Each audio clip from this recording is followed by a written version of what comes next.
యేసుక్రీస్తు నామములో మీ అందరికీ శుభాలు. ఈ మధ్యకాలంలో చాలా చాలా చాలా చాలా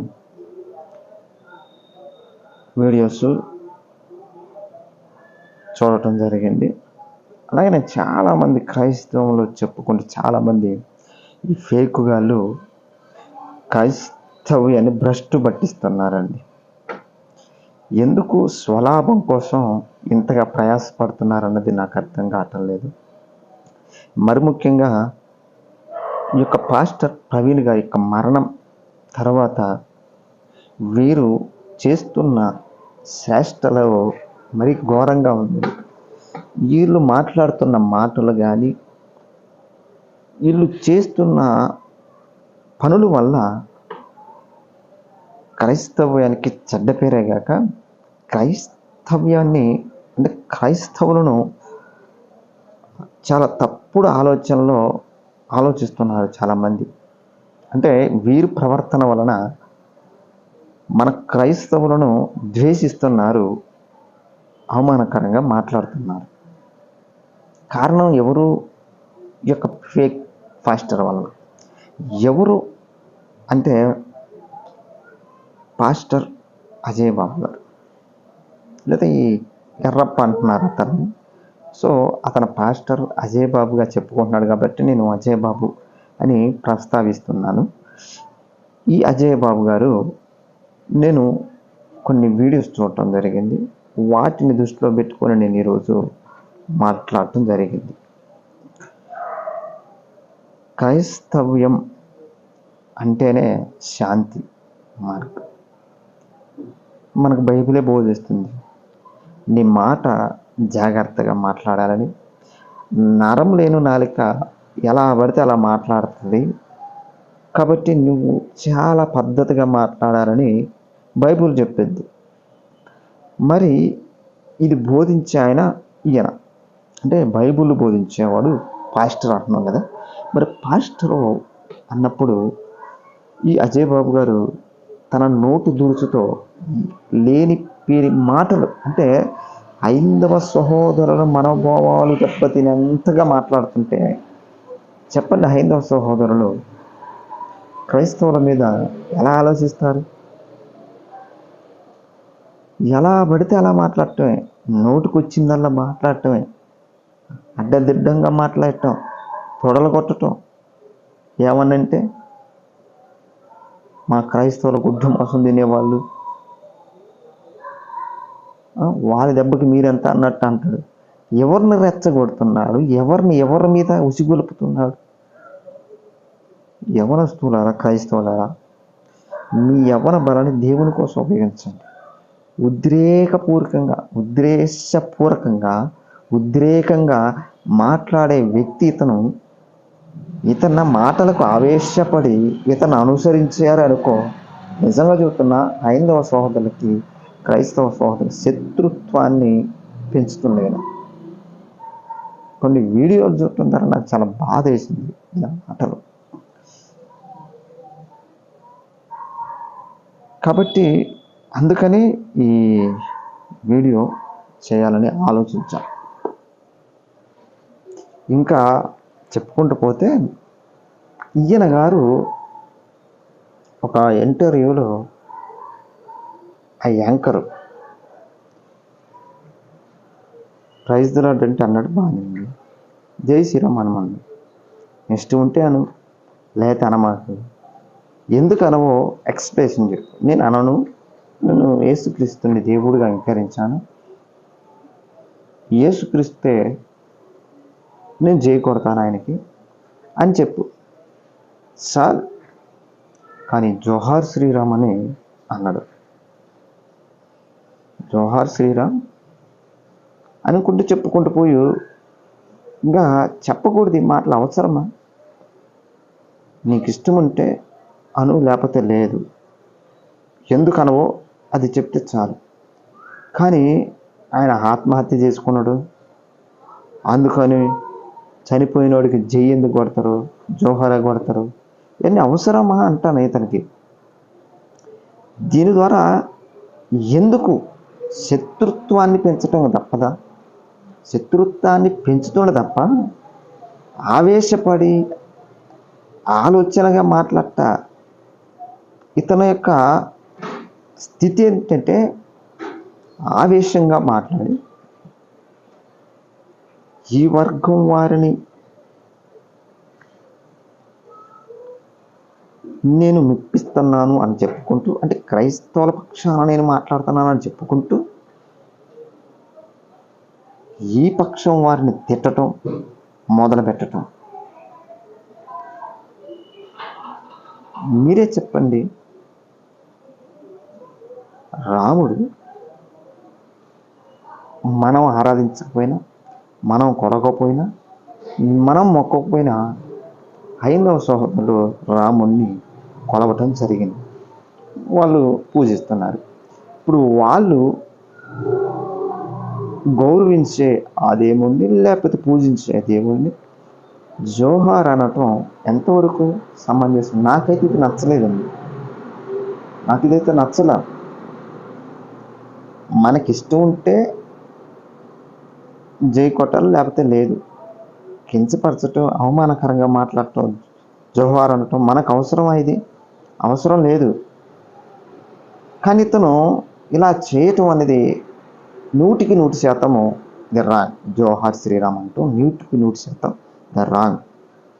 మరి ఈ మాటలు విన్నవారు హైందవ సహోదరులు మేము పూజించే దేవుణ్ణి ఇలా అనటం మంచిది కాదు అని ఇతని మీద కోపంగా, ఉద్దేశపూర్వకంగా కానీ లేదా క్రైస్తవుల మీద కానీ కోపం ఉండటం సమంజసమే. మరి ఇతన్ని చంపుతాం అని కొంతమంది అనటం కూడా జరిగింది. ఇతన్ని బెదిరిస్తున్నారంటూ ఇతనే చెప్పుకుంటున్నాడు అజయ్ బాబు.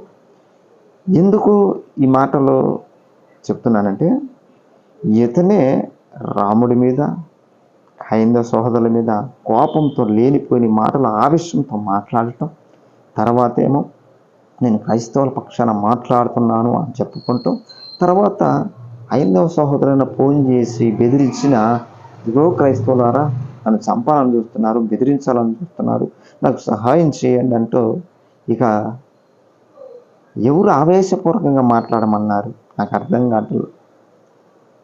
అనాలోచనంగా మాట్లాడటం, ఎలా పడితే అలా మాట్లాడటం, ఇప్పుడేమో నన్ను చంపాలనుకుంటున్నారు. ఎవరు? ఏం చేస్తున్నావు నువ్వు? ఏ పోరాటం చేస్తున్నావు?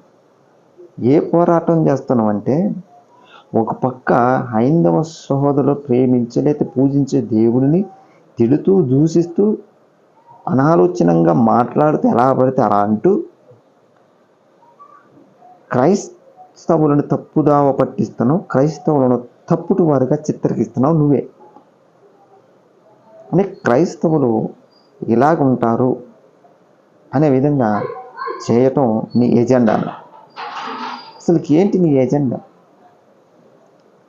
క్రైస్తవులను సమాజంలో తప్పుడు వారిగా చిత్రీకరిస్తున్నావు. ఎవరు? నీ ప్రవర్తన ద్వారానే. ఇక అదేమనంటే ఇక చెప్పకూడదు, చాలా చాలా మాట్లాడావు. ఇలా నీ నోటికి హద్దు వాపు లేకుండా మాట్లాడి ఈ రోజున నన్ను చంపాలని చూస్తున్నారు అని అంటే ఎవరు? నిన్నెవరు కాపాడాలి? నాకు అర్థం కాక. నిన్నగాక మొన్న జైలుకి వెళ్ళావు. ఒకసారి కుదురుగా ఉన్న తర్వాత వచ్చిన తర్వాత అంటే వచ్చే రాగానే మొదలెట్టావు జోహార్ అనుకుంటా. ఎవరయ్యా నువ్వు? అసలుకి ఏం ఉద్ధరించడానికి వచ్చిన క్రైస్తవ్యానికి? ఇలా తొడలగొట్టే వాళ్ళు మాకు అవసరం లేదు. కాబట్టి యవ్వనస్తులారా మీరు చాలా తెలివిగా ఆలోచించండి.